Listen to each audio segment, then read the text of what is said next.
पिछली कड़ी में हमने चर्चा की थी कि जब ईस्वी 1570 में अकबर को गुजरात में मिर्जा लोगों द्वारा उत्पात मचाए जाने की सूचना मिली तो अकबर एक सेना लेकर गुजरात के लिए निकल पड़ा। मार्ग में अकबर ने अपने हरम को अजमेर भिजवा दिया तथा स्वयं शिकार खेलने के लिए जंगलों में रुक गया। बेगमों को आगे भेजे जाने का कारण यह था कि अकबर की एक बेगम गर्भवती थी और उसके प्रसव का समय निकट आ गया था। उन दिनों मरुस्थलीय जंगलों में एशियाई चीतों की बड़ी संख्या निवास करती थी।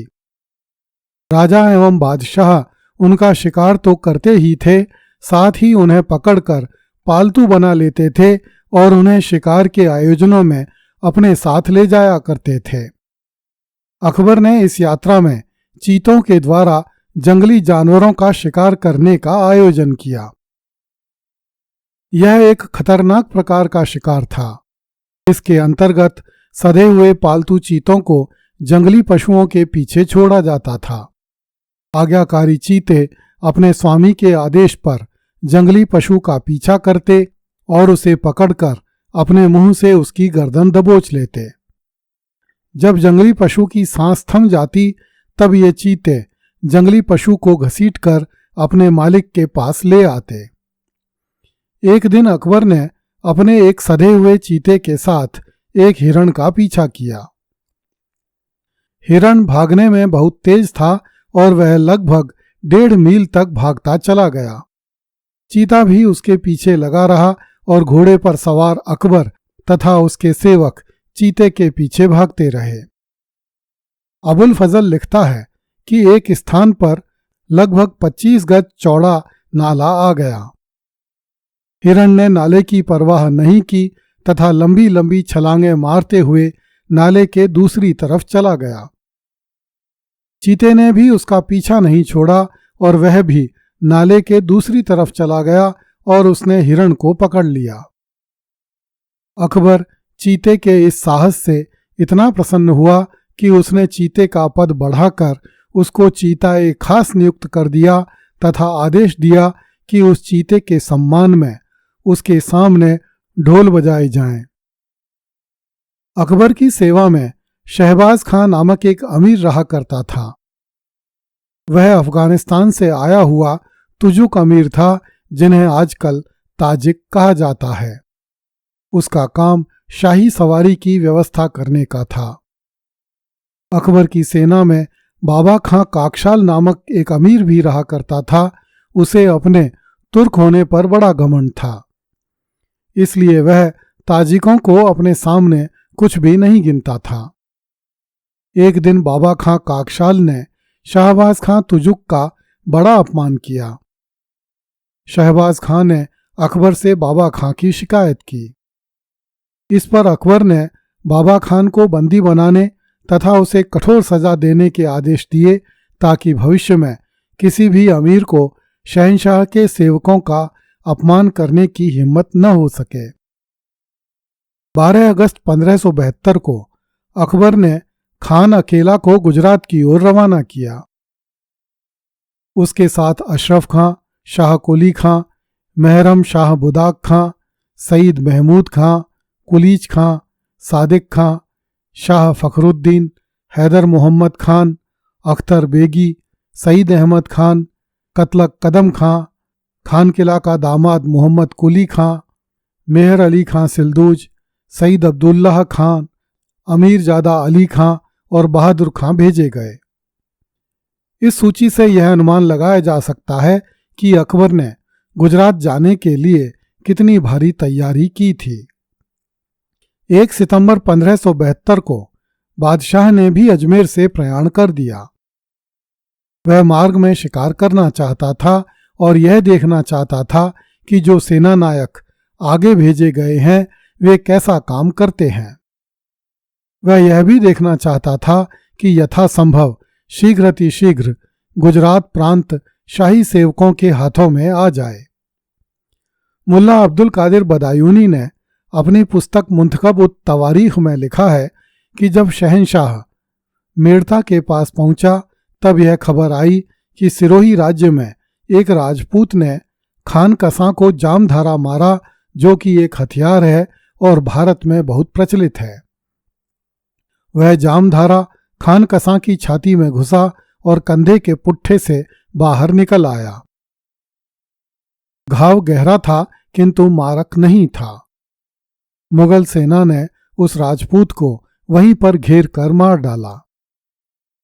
अबुल फजल ने यह घटना भादरा जून की बताई है, जो कि सिरोही राज्य में न होकर सिरोही राज्य के पड़ोसी राज्य जालौर में थी। इस सूचना से अकबर समझ गया कि सिरोही के राजपूत शाही सेना का विरोध करेंगे और उसे अपने राज्य से होकर नहीं जाने देंगे। इस कारण अकबर संभल कर चलने लगा। मुल्ला बदायूनी लिखता है कि जब अकबर की सेना सिरोही राज्य में पहुंची तो लगभग 150 राजपूतों की एक टुकड़ी ने अपने पैतृक रीति रिवाज के अनुसार कुछ ने मंदिर में और कुछ ने सिरोही राजा के महल में मरने मारने का प्रण लिया। वे लड़े तथा मुगल सैनिकों द्वारा काट दिए गए। इस लड़ाई में दिल्ली के प्रशासक मरहूम तातार खां का बेटा दोस्त मोहम्मद शहीद हो गया। मुल्ला अब्दुल कादिर बदायूनी ने बहुत संक्षेप में इस घटना का उल्लेख किया है। अबुल फजल ने इस घटना का उल्लेख इस प्रकार किया है कि बहुत से लोग मंदिर में छिप गए। वस्तुतः उस काल में हिंदुओं में यह प्रथा थी कि जब उनके राज्य से मुसलमानों की बड़ी सेनाएं गुजरती थीं, जिनका वे सामना नहीं कर सकते थे, तो वे अपने मंदिरों से देव प्रतिमाओं को निकालकर छिपा देते थे और प्रजा के साथ पूरा नगर खाली करके जंगलों में अथवा ऐसे स्थानों में चले जाते थे जहां से वे शत्रु को नुकसान पहुंचा सकें। नगर खाली करते समय हिंदू राजाओं द्वारा प्रतीकात्मक रूप से कुछ बलिष्ठ सैनिकों को मंदिरों एवं राजमहलों के बाहर सुला दिया जाता था। ये सैनिक अपने देवता एवं राजा के स्थान की रक्षा करने के लिए शत्रु से लड़ते हुए अपने प्राण न्यौछावर करने के लिए वहां छोड़े जाते थे। ये हिंदू सैनिक खूब खाते पीते और दिन भर चारपाई पर पड़े रहकर शत्रु के आने की प्रतीक्षा करते।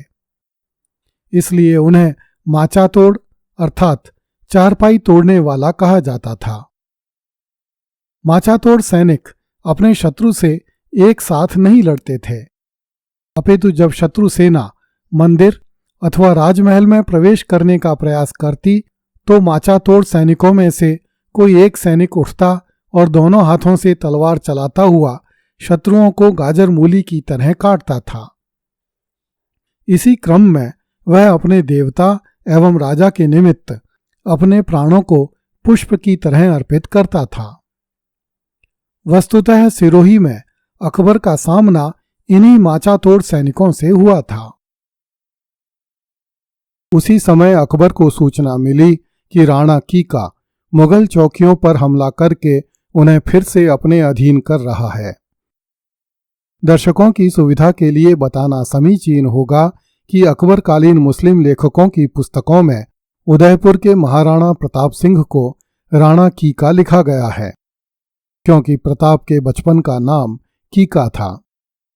मेवाड़ क्षेत्र के भील भी प्रताप को कीका के नाम से ही पुकारते थे। मेवाड़ी भाषा में कीका का अर्थ होता है बच्चा।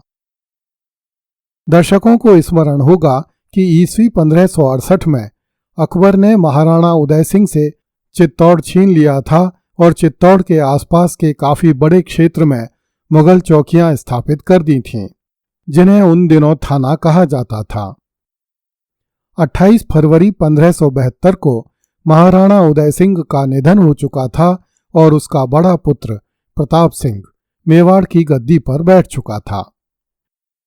राणा प्रताप ने गद्दी पर बैठते ही मेवाड़ क्षेत्र की मुगल चौकियों को उजाड़कर उन्हें फिर से मेवाड़ राज्य में मिलाना आरंभ कर दिया था। मेवाड़ से आई इस सूचना से अकबर चिंतित हुआ और उसने बीकानेर के राजकुमार राय सिंह को, जो इन दिनों जोधपुर का प्रशासक भी था, महाराणा प्रताप के पीछे भेजा। मुल्ला अब्दुल कादिर बदायूनी लिखता है कि अकबर ने आमेर के राजा भगवान दास के बेटे मान सिंह को एक प्रशिक्षित फौज के साथ ईडर की तरफ भेजा ताकि वह शेर खान फुलादी के बेटों का पीछा कर सके, जो अकबर के डर से अपने परिवारों को अहमदाबाद से ईडर ले जा रहे थे। अगली कड़ी में देखिए, अकबर ने शरण में आए गुजराती वजीरों एवं अमीरों को पकड़ लिया। कृपया इस चैनल को लाइक, सब्सक्राइब एवं शेयर करें। धन्यवाद।